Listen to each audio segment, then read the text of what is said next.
Gejalanya bisa seperti nyeri di lebih dari satu sendi, lalu ada kaku pada satu atau lebih dari satu sendi, pembengkakan. Bisa juga gejala ini yang sama pada kedua sisi tubuh, misalnya seperti di kedua tangan, atau di kedua kaki, atau kedua lutut, gitu ya. Lalu bisa juga terjadi penurunan berat badan, bisa ada demam, dan juga mudah lelah, juga lemas. RA itu yang kita sebut adalah rheumatoid arthritis, dengan bedanya rematik. Nah, rematik itu adalah istilah umum yang kita mengacu pada adanya radang sendi yang mempengaruhi sendi, misalnya ada tendon ataupun otot ataupun ligamennya ataupun tulang dan otot.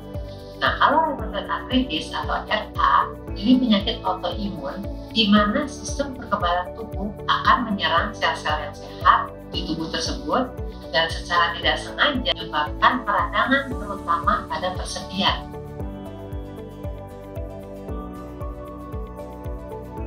RA masuk dalam kategori penyakit autoimun karena sistem kekebalan tubuh ini biasanya akan membuat antibodi yang menyerang bakteri dan virus dan juga akan membantu melawan infeksi. Nah, pada penderita rheumatoid arthritis, sistem kekebalan tubuh ini akan mengirimkan antibodi ke jaringan sekitar sendi.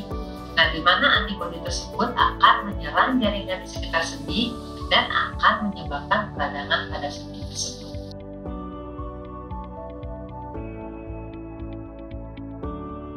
Pemicu penyakit rheumatoid arthritis dari usia, kita lihat itu rheumatoid ini dimulai dari usia berapapun bisa terjadi.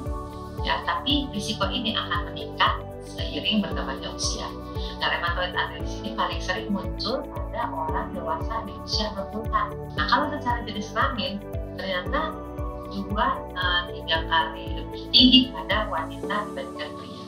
Nah, untuk genetiknya sendiri, orang yang lahir dengan gen tertentu akan lebih mungkin mengembangkan rheumatoid arthritis ini. Nah, gen-gen ini yang disebut genotype kelas 2 HLA atau human lymphocyte antigen ini juga dapat memperburuk arthritis. Nah, risiko RA mungkin paling tinggi ketika orang dengan gen ini terpapar faktor lingkungan seperti misalnya merokok atau ketika seseorang mengalami obesitas. Untuk riwayat melahirkan pada wanita, itu wanita yang belum pernah melahirkan mungkin berisiko lebih besar terkena rheumatoid arthritis. Nah, faktor lingkungan pada anak itu bisa suatu penelitian mengatakan bahwa anak-anak yang ibunya merokok itu memiliki risiko 2 kali lipat terkena rheumatoid arthritis pada saat dewasanya nanti.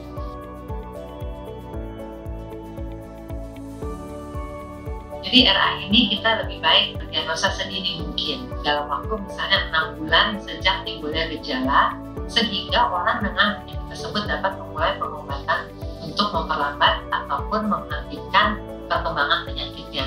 Nah, diagnosis dan perawatan yang efektif, ini terutama perawatan untuk menekan atau mengendalikan peradangan, ini dapat membantu untuk mengurangi efek RA yang merusak. Di pasien dengan RA ini dapat berkonsultasi dengan dokter penyakit dalam yang secara spesifik mempelajari tentang penyakit alergi imunologi ataupun juga rheumatologi. Nah, pengobatan rheumatoid arthritis ini bertujuan untuk mencegah perburukan gejala, menangani peradangan, dan juga mengurangi kerusakan pada tulang dan sendi. Nah, RA ini dapat diobati ya, dan dikelola secara efektif dengan obat-obatan dan strategi manajemen diri. Jadi perawatan untuk RA ini biasanya mencakup penggunaan obat yang memperlambat penyakitnya dan juga mencegah kelainan bentuk sendi yang disebut disease modifying anti-rheumatic drugs, yaitu kita kasih DMARD. Ya. Selain obat-obatan, orang dengan mengelola RA ini mereka dengan strategi manajemen diri yang terbukti mengurangi rasa sakitnya dan kerusakan permanen, memungkinkan mereka untuk melakukan aktivitas yang penting bagi mereka.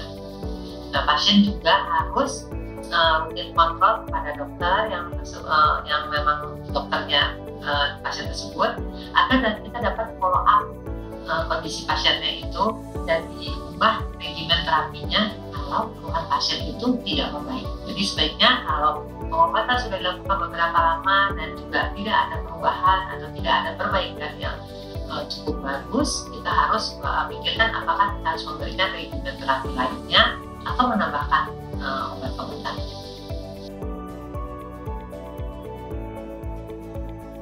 Intinya kita harus satu, yang pasti menghentikan kebiasaan merokok. Yang kedua, kita membatasi konsumsi minuman beralkohol. Lalu juga menjaga kesehatan tulang dengan menerapkan menu diet sehat yang kaya akan kalsium dan juga vitamin D3 dan mengonsumsi makanan bergizi. Kita juga harus menjaga berat badan dan kita juga berolahraga secara rutin selama minimal 30 menit setiap hari dan menghindari paparan zat berbahaya misalnya seperti asap rokok dan zat kimia lainnya. Jalani pemeriksaan kesehatan secara rutin. Satu lagi, kita juga jangan lupa hindari gluten. Gluten adalah tepung terigu.